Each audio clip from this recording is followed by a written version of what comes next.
Assalamualaikum warahmatullahi wabarakatuh. Yang pertama-tama yang saya hormati Profesor Dr. Henry Herianto, MTTKM, selaku dosen pengampu di mata kuliah Manajemen Perkantoran Digital dan teman-teman semuanya. Perkenalkan, nama saya Eksro Jiski dengan NIM 171242201 dari Prodi Administrasi Perkantoran Digital B. Di sini saya ingin mempresentasikan laporan perusahaan untuk memenuhi nilai dari UAS mata kuliah Manajemen Perkantoran Digital. Boleh oke, next. Yang pertama itu ada tentang perusahaan. PT Sinar Jaya adalah salah satu perusahaan publik produk konsumen berbasis kelapa sawit yang terintegrasi dan terkemuka di Indonesia. Sinar Jaya berfokus pada produksi minyak sawit yang lestari. Sinar Jaya juga memasarkan dan mengekspor produk konsumen berbasis kelapa sawit, contohnya minyak curah dan minyak industri saat ini.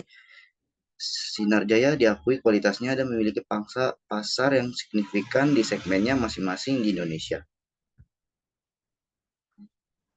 Selanjutnya itu ada visi dan misi dari PT Sinar Jaya. Yang pertama itu visinya menjadi perusahaan agribisnis dan produk konsumen global yang terintegrasi dan terbaik. Itu selanjutnya ada misi. Di sini misi dari PT Sinar Jaya yaitu secara efisien kita menyediakan produk, solusi, serta layanan agribisnis dan konsumen yang berkualitas tinggi serta berkelanjutan guna menciptakan nilai tambah bagi para pemangku kepentingan kami. Selanjutnya itu ada produk dan layanan dari PT Sinar Jaya. Yang pertama itu ada budidaya perkebunan kelapa sawit. Budidaya kelapa sawit dan pengelolaan perkebunan kelapa sawit PT Sinar Jaya mengadopsi pendekatan pertanian berkelanjutan. Yang kedua itu ada produksi dan pengelolaan minyak kelapa sawit. PT Sinar Jaya mengolah hasil perkebunan kelapa sawit menjadi minyak kelapa sawit mentah dan produk turunannya menggunakan teknologi canggih.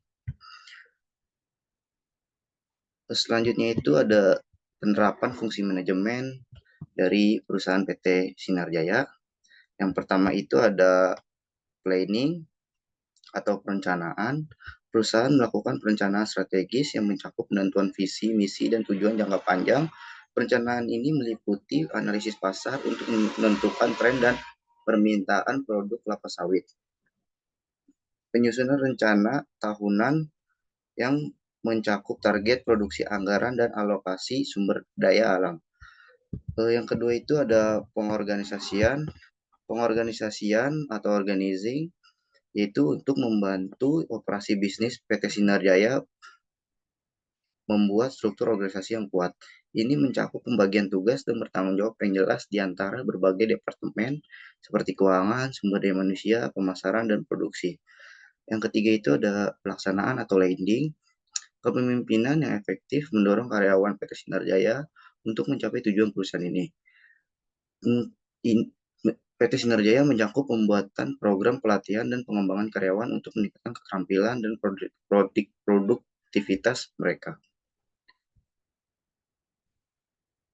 Selanjutnya itu yang keempat ada pengendalian atau controlling. PT Sinar Jaya melakukan pengendalian untuk menjamin bahwa semua operasi berjalan sesuai dengan rencana dan standar pengendalian. Ini mencakup penerapan sistem pengawasan dan evaluasi untuk seluruh proses produksi, mulai dari budidaya hingga pengolahan dan distribusi. Selanjutnya itu ada tata ruang dari PT Sinar Jaya, yaitu ada 5 dari tata ruang yang ada di PT Sinar Jaya. Yang pertama itu ada ruang resepsionis, yang kedua itu ada ruang manajer, yang ketiga ada ruang meeting, dan yang keempat ada ruang tim produksi, yang kelima ruang tim pemasaran, dan yang keenam ruang fasilitas untuk karyawan. Mungkin itu aja yang bisa saya sampaikan, kurang lebihnya mohon maaf. Assalamualaikum warahmatullahi wabarakatuh.